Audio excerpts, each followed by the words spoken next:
Hello दोस्तों। तो जैसे कि आपने थंबनेल देख ही लिया होगा, आज हम बात करने वाले हैं ऐसे फ्लेक्सी कैप फंड के बारे में जिसने अपनी कैटेगरी में एक बहुत अच्छा रिटर्न और बहुत अच्छा फंड निखर के आया है। मेरी कैलकुलेशन के हिसाब से ये one of the best fund है फ्लेक्सी कैप कैटेगरी में, जिसमें कि अगर आपने एक बार इन्वेस्टमेंट करना चालू कर दिया तो आप कभी रिग्रेट नहीं करेंगे कि मैंने इस फंड में इन्वेस्टमेंट करना चालू क्यों किया। इस फंड ने अभी तक अपने बेंचमार्क को हमेशा ही बीट किया हुआ है और इसने बहुत अच्छे रिटर्न मार्केट में दिए हुए हैं।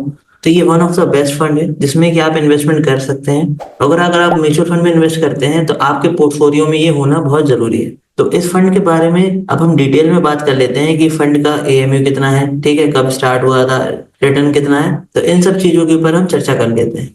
तो चलिए वीडियो स्टार्ट करते हैं। तो जैसे कि आप देख पा रहे होंगे मेरी स्क्रीन के ऊपर, यहाँ पर जो फंड है वो क्या है, वो फ्लेक्सी कैप फंड का पराग परी flexi cap direct growth fund है, जिसने कि अभी तक बहुत अच्छा आपको रिटर्न दिया हुआ है और इसका जो बेंचमार्क है उसको इसने हमेशा ही बीट किया हुआ है। तो इसके बारे में आज हम पूरी डिटेल्स में देखेंगे कि कितना इसका रिटर्न है, ठीक है, क्या एएमयू है, रिस्क फैक्टर क्या है। तो इन सब चीजों के ऊपर हम बारे में अभी बात करेंगे एक एक करके। तो सबसे पहले हम बात कर लेते हैं कि इसका रिटर्न कैसा है। ठीक, तो हम यहाँ पर एक चार्ट के जरिए आपको दिखाएंगे कि जिसमें हमने एक साल से लेकर जब से बना हुआ है उतने का रिटर्न यहाँ पर उसके कैटेगरी एवरेज के साथ कंपेयर करके दिखा हुआ है। तो जैसे कि आप स्क्रीन पे देख पा रहे होंगे, यहाँ पर इसके रिटर्न दिए हुए हैं कब से 23 सितंबर 2024 तक का यहाँ पर इसमें रिटर्न दिया हुआ है, जिसमें कि आप देख पा रहे होंगे इसका हम यहाँ पर 1 ईयर से लेकर 10 ईयर और यहाँ पर जब से बना हुआ है तब तक का हम यहाँ पर रिटर्न देख सकते हैं। जिसमें अगर मान लीजिए आपने 10,000 इन्वेस्ट किए होते तब का यहाँ पर रिटर्न देखने को मिल रहा है। तो लेटेस्ट वैल्यू यहाँ पर ये आपको देखने को मिल रही है। ठीक, अगर आपने 10,000 इन्वेस्ट किए होते तो आपका ये रिटर्न यहाँ पर देखने को मिलता। हमें इसके बारे में बात नहीं करनी, हम इसके एब्सोल्यूट रिटर्न के बारे में यहाँ पर बात करनी है, जो कि है एनुअलाइज रिटर्न, किसने एनुअली कितना रिटर्न दिया हुआ है। और यहाँ पर आप देख पाएंगे ये इसका कैटेगरी एवरेज है और यहाँ पर रैंक विद कैटेगरी है। तो जो भी फ्लेक्सी कैप फंड है उसमें इसकी रैंक कितनी थी तो यहाँ पर आपको देखने को मिलेगी। तो जैसे कि आप बात कर लेते हैं, यहाँ पर एनुअल रिटर्न की बात कर लेते हैं। तो यहाँ पर 1 ईयर का रिटर्न देखें तो इसका कितना है, 41% है। और इसका जो कैटेगरी एवरेज है, मतलब इसका जो बेंच मार्क है उसका कितना है, उसका है 44.80%। और यहाँ पर अगर 2 साल की बात की जाए तो इसका कितना है, 32% है। और इसका जो एवरेज कैटेगरी है उसका 29% के समथिंग है। 3 साल की बात की जाए तो यहाँ पर कितना, इसने 18% का रिटर्न दिया हुआ है। उसके जो कैटेगरी एवरेज उसने ऑलमोस्ट 19% के समथिंग यहाँ पर रिटर्न दिया हुआ है। 5 साल की बात कर लेते हैं तो उसने कितना, 27% का रिटर्न दिया हुआ है। इसके जो कैटेगरी एवरेज है उसने 22% का रिटर्न यहाँ पे दिया हुआ है।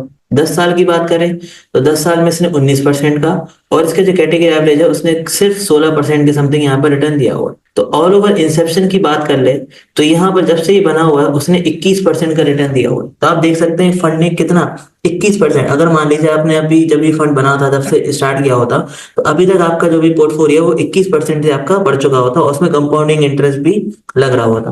तो ये तो हो गया क्या कहते हैं इसके रिटर्न के बारे में। अब हम देख लेते हैं, अगर आप मान लीजिए आपने यहाँ पर एसआईपी किया होता 1,000 का तो आपका क्या रिटर्न रहा होता।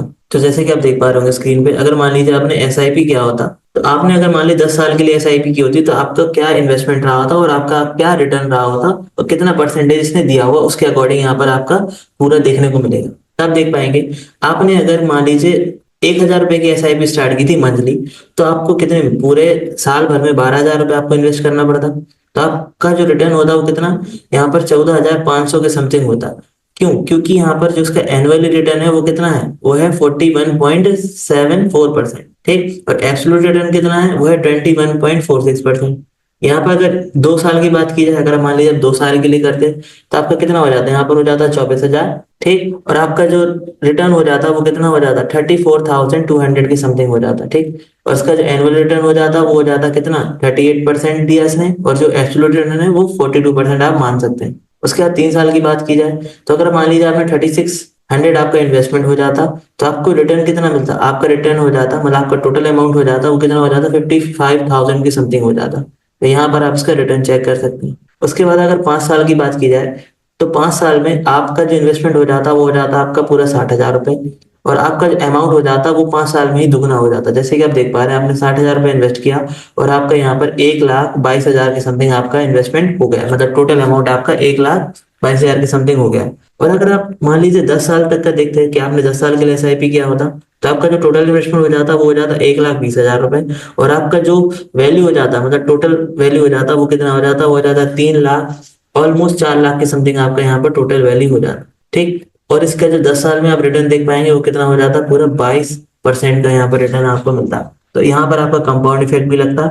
तो अगर आपने यहाँ पर एसआईपी किया होता तो आप यहाँ पर देख सकते हैं कि आपका क्या रिजल्ट रहा होता। ठीक, तो आप इसमें एसआईपी भी कर सकते हैं और आप लमसम भी कर सकते हैं। आप मिनिमम एसआईपी यहाँ पर 500 रुपए से कर सकते हैं, और आप क्या कहते हैं लमसम आप यहाँ पर 1000 या 5000 से आप यहाँ पर स्टार्ट कर सकते हैं। और डिटेल में देख लेते हैं। तो यहाँ पर आप देख पा रहे होंगे मैंने ग्राफ दिया हुआ है जिसमें कि आपको यहाँ पर एनएवी देखने को मिलता है। तो जैसे कि आप देख पा रहे होंगे यहाँ पर मैंने ग्राफ के जरिए रिप्रेजेंट किया हुआ है किसने, हमेशा। यहाँ पर आप देख पाएंगे जो ब्लू डॉट है, जो ब्लू लाइन यहाँ पर दिख रही है ग्राफ में, वो आपका क्या है, फंड है। और जो ये आपको येलो लाइन दिख रही है आपका क्या है, कैटेगरी एवरेज है। मैंने कैटेगरी एवरेज के बारे में नहीं बताया, तो वो क्या है, आपका निफ्टी 50 टीआरआई यहाँ पर इसका कैटेगरी एवरेज है। मतलब ये निफ्टी 500 टीआरआई इंडेक्स फंड को यहाँ पर ये फॉलो करता है। तो ये इसका कैटेगरी एवरेज या फिर बेंचमार्क भी आप इसको बोल सकते हैं। तो यहाँ पर आप देखेंगे जब से ये फंड बना हुआ है, जब से इसने हमेशा ही अपने बेंचमार्क को क्या किया हुआ है, बीट किया हुआ है। देख पाएंगे जो येलो लाइन है उससे ऊपर ही यहाँ पर हमेशा क्या है, इसका ब्लू लाइन आपको देखने को मिल रहा है। और यहाँ पर आप देखेंगे इसका एनएवी क्या है,